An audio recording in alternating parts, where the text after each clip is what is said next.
where the shadows lie. It's the shadow of Mordor.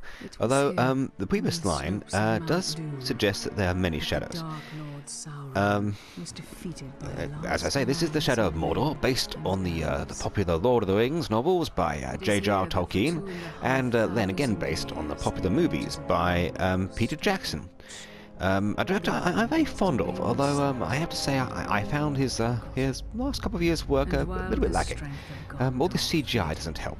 I have to say I hope there's not too much CGI in this video game, because I do think it spoils things. I prefer that when they keep to the practical effects in video games.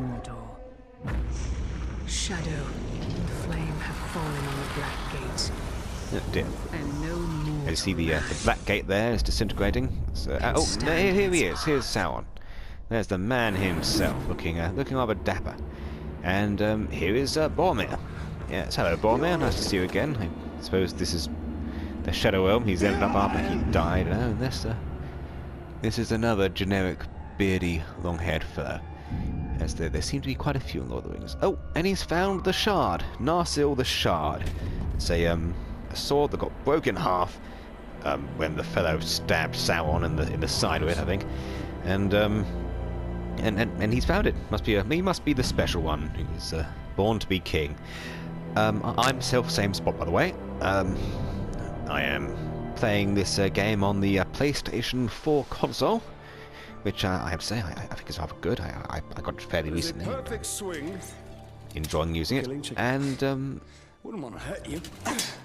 I do like the Lord of the Rings. You know, I have seen all the films and I read the books. Not so much as a child because they were so long and complex. I preferred shorter fare, but in sort of more recently, in my 20s, I checked them out and read them. You know, just before the film came out.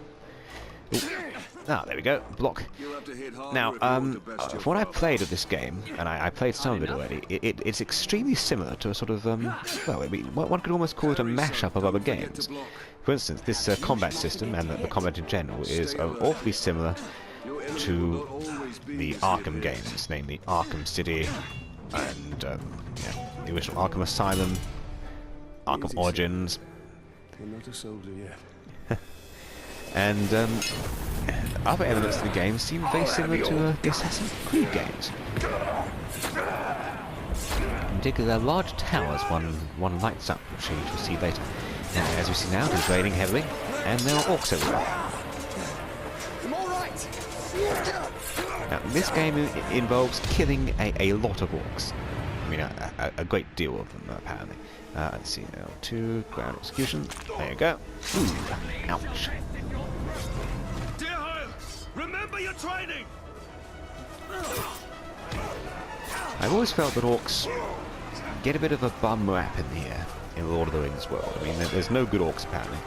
Like none. They're inherently bad, presumably because of their genetics. And well, I mean, no one even treats them like they possibly could be anything else but that. Even though all sorts of other creatures get humanized, if you like, such as Gollum. And but orcs, no, there's nothing nice about an orc, no. They're all these big, lumpy guys, or small, annoying guys, and they just live to kill and eat, and talk and say rough things, and those rough Cockney accents of theirs. Always working-class accents, by the way. You never find a posh orc. And there might be one in this game. Remember, son, lunge deep and cut deeper.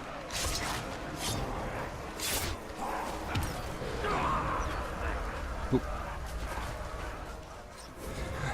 I believe I've disposed of them rather neatly. Not orcs, they're orcs. Far worse. Ah, it's because they're orcs rather than orcs. I mean, how could I not tell the difference, you know? Because they're pretty much exactly the same thing. Let's see. Go find your mother. Orcs are the latest generation of orc. They're like the Orc 3GS4 or whatever you'd call it. Anyway, here's our main character. Has a big nose, and now he is in Ghostland again. Yes, Ghostland. Am I dead? You are banished from death. Oh.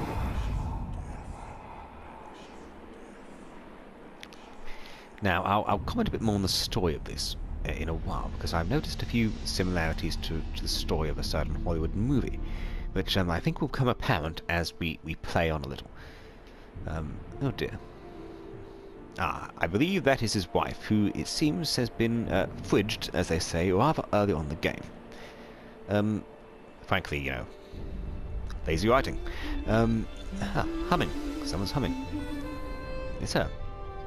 It is the wife. The wife's alive again. We're having some kind of flash forward, flash back thing.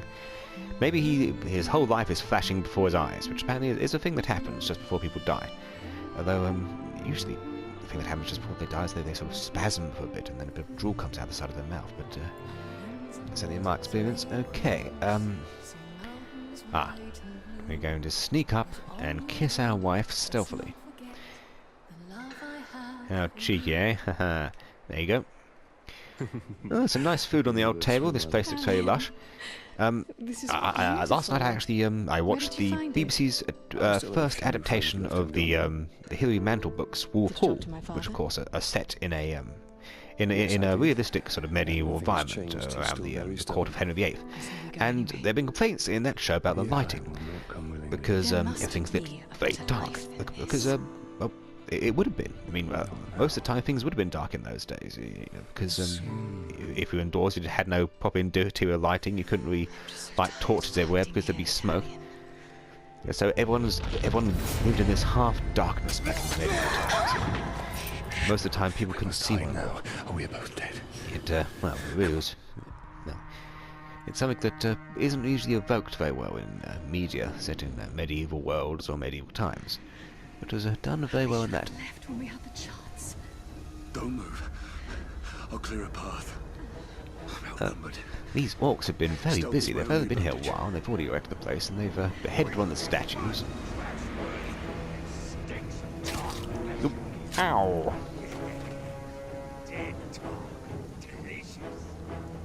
Stop feasting! We must attack! There we go. Another dead orc. Is there any more out here? Any more of any more? Ah, yes, there he is. Put the sword Oh dear. down, Ranger. Now, it seems that well, basically the League of Evil Monsters has turned up, or whatever you call it. They're like they've all got these little distinctive characteristics. This one fellow's got a big hammer, this other fellow's all armoured up, and there's like sort of, you know, he's got spikes all over him. And there's some other guy who's just kind of a poser. He will live. Apparently I'll live, you know, it's...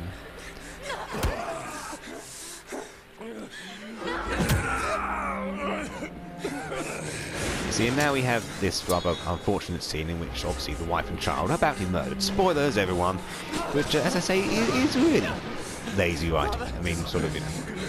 And I find it a little bit, I don't know, I find it a bit dodgy, the way that these hordes of wives and children have been sacrificed to motivate heroes over the years. It is deeply lazy, I think. I don't know what these fellows' motivation is, but unless their motivation is deliberately to create someone to come back and get them, then there's... I don't know, it just doesn't seem to serve stories as well as people think it does. You know? You can have other motivations apart from killing your family. You could read a book that motivates you. You could just get angry about something one day. You could read an article you don't like. All sorts of things, you know. You could stub your bloody toe, and that could be your motivation. But no, we've got to just in the first 5 minutes of the game, we've got to sling in a dead wife and daughter, just so we know that he's a decent chap, and then that's why he's going to go and kill Sauron and take down his drug empire. Banished from death. Oh, and I've been banished from death one day, cast adrift between the worlds of light and dark. The curse binds us together within the walls of Ardar. If what you say is true, then how do we break this curse? Now, as we can see, this fellow here in the white is a wraith. Wraiths are pretty common in the Old Lord of the Rings. The most famous ones are the ring wraiths.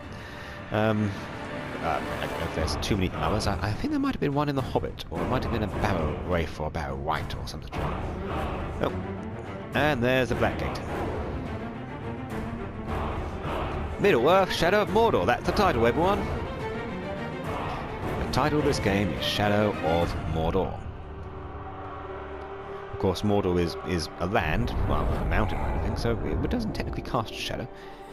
But, you know, as I say, naming conventions never really make that much sense. Okay, here's our protagonist. His life now belongs to Gondor. Father, if you And we are hearing some voices, presumably memories of his. Can we move him around? No, we can't. I was hoping we were going to be able to move him around and maybe fiddle his face a bit like in the opening of Mario 64, when you can put his nose and stuff. And he'd be like, "No, stop it, I'm very serious. My family just got killed. I'm a serious guy." Bing! Yep, there we go. Assassin's Creed. This unlocks new missions, collectible locations on the map, and Miriam. Miriam? It unlocks someone called Miriam, apparently. That's good. I know a lady called Miriam who's rather nice. She's Canadian. Okay, aha. There we go, and jump. Whee! Pop. So, we missed one of you at Narcos, eh? An easy mistake to fix. Particularly unpleasant looking orc there. Oh, and I have a magic bow. Look at that. So one charges up one's bow and just gives them a little arrow between the old eyes. The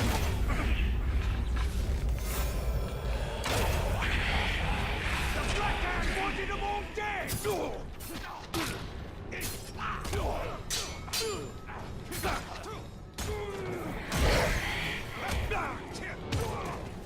You will suffer for what you've done!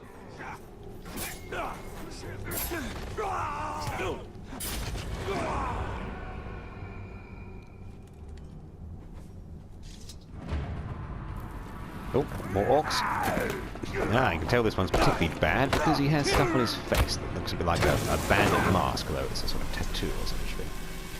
And I've got a burning hand. Now, I have recently played a tiny bit of Dragon Age Inquisition, and you also have a burning hand in that, of sort of green burning. I wonder if there's some scenario where the protagonist from Dragon Age Inquisition and the protagonist from this could shake hands and cause some kind of interdimensional apocalypse.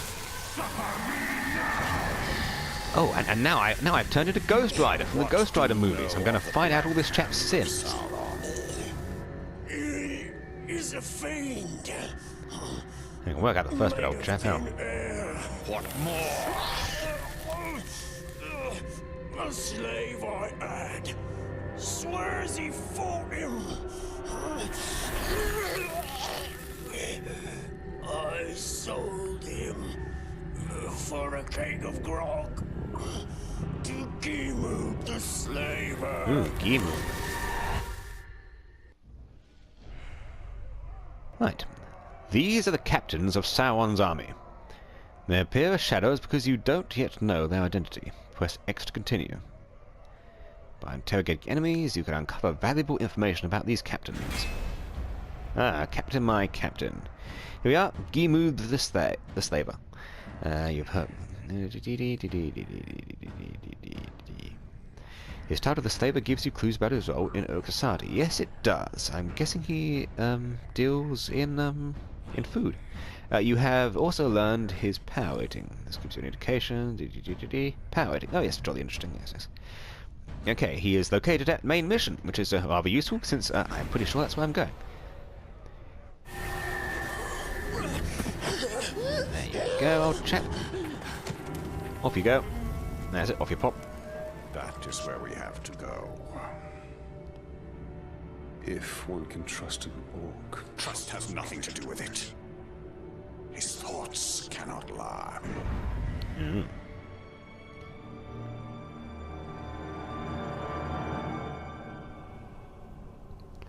And thus, we have entered into the main part of the game of Shadow of Mordor. We now have access to Mordor. We can walk around and enjoy this huge, diverse environment. The world has changed. Nothing makes sense. No, he paraphrases things from the Lord of the Rings The film. future and the past are linked in darkness. I don't understand why I'm here. And I can't remember.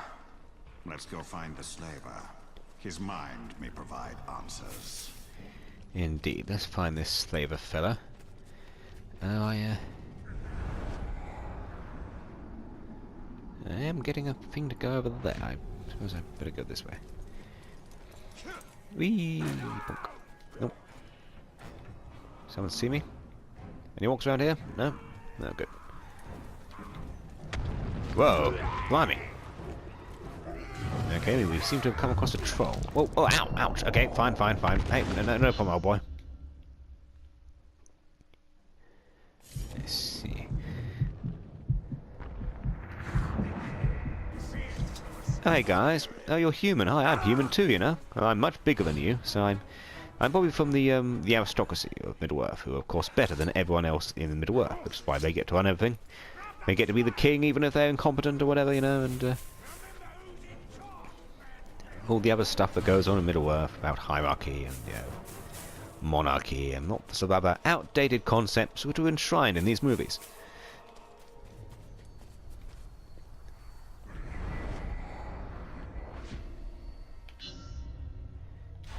Let's go after Mr. Geemoob. I would say Geemoob, another comedy name. Nope. Nope. You're slaving someone. Stop slaving that man. Well, this doesn't bode well. Don't you see? The prisoner created a distraction. Ah, yes. Why use your human side to track the Uruk? I see more than any mortal. Right, so bung on the old detective mode. Click the R3, and there's our fellow. Captain, cut off the head of the snake, and the body will wither. Archers. I must take out the eyes of the camp. Okay. Let's take out these archers. And then go and eliminate Mr. Geemoob.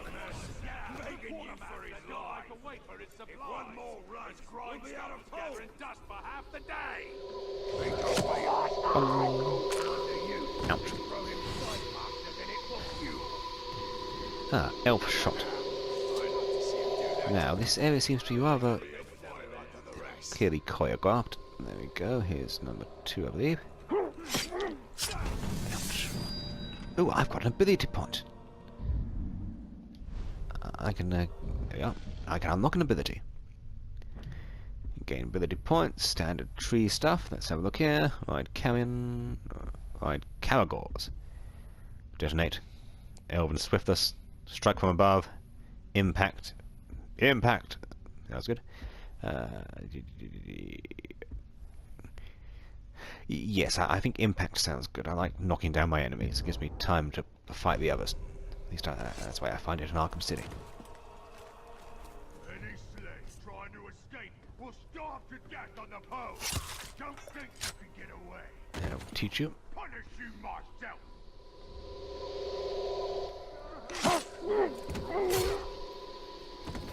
Thought you were fast enough to escape, eh? No weakling man can outrun an Uruk. There we go. Now we have to get rid of Mr. Geemoob. So there's an arrow in the head. Might, yeah,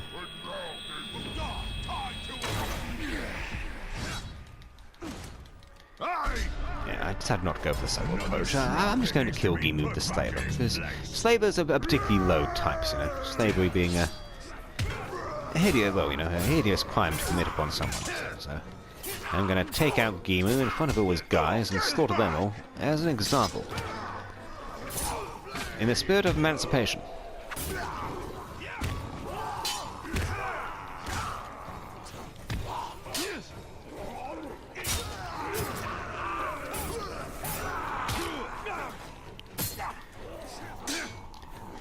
These fellas there. Now, the orcs in this do seem rather greener than most of the orcs in the Lord of the Rings movies. At least there are more green ones. I mean, there are some green fellows in Lord of the Rings, but they're never usually that many. They get away from the green, and they prefer to go to the sort of pale whites and stuff in the Peter Jackson films. I have to say these are more realistic looking orcs than in the recent Hobbit films. Just an unfortunate side effect of all the CGI.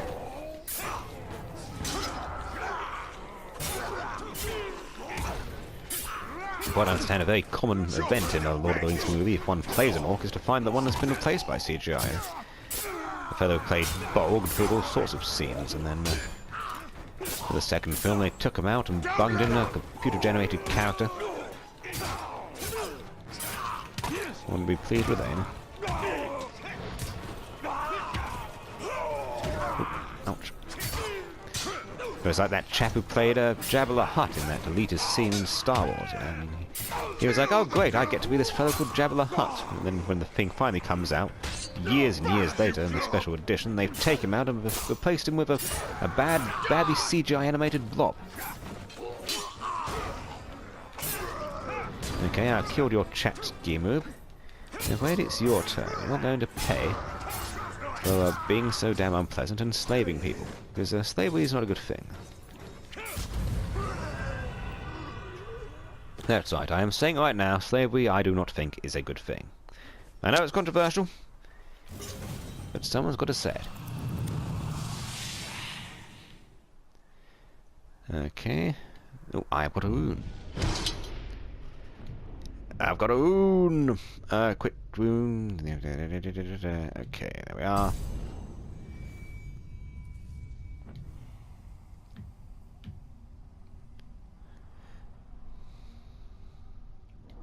Okay.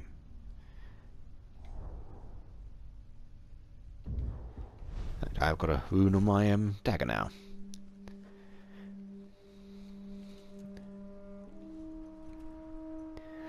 The main fellow does have a bit of a sort of bland face. He looks vaguely lost all the time. Oh, it's someone from the Game of Thrones. 10 years ago. I take it you did not come here to arrest me for treason, Captain? Oh, I've got backstory of this guy. All that remains of that garrison, Hugo. Then why did you come here? Looking for a slave that fought the Black Hand of Sauron. More like ran away from him. You know this man? Of course. You're staring at him. Where are the servants of the Dark Lord? Do you even know? And they seem to be all over the place, frankly, when we're in Mordor. No time to keep secrets. I have been stuck here for weeks. Steady. Come to the outcast camp. We shall ask my scouts. I'll be there.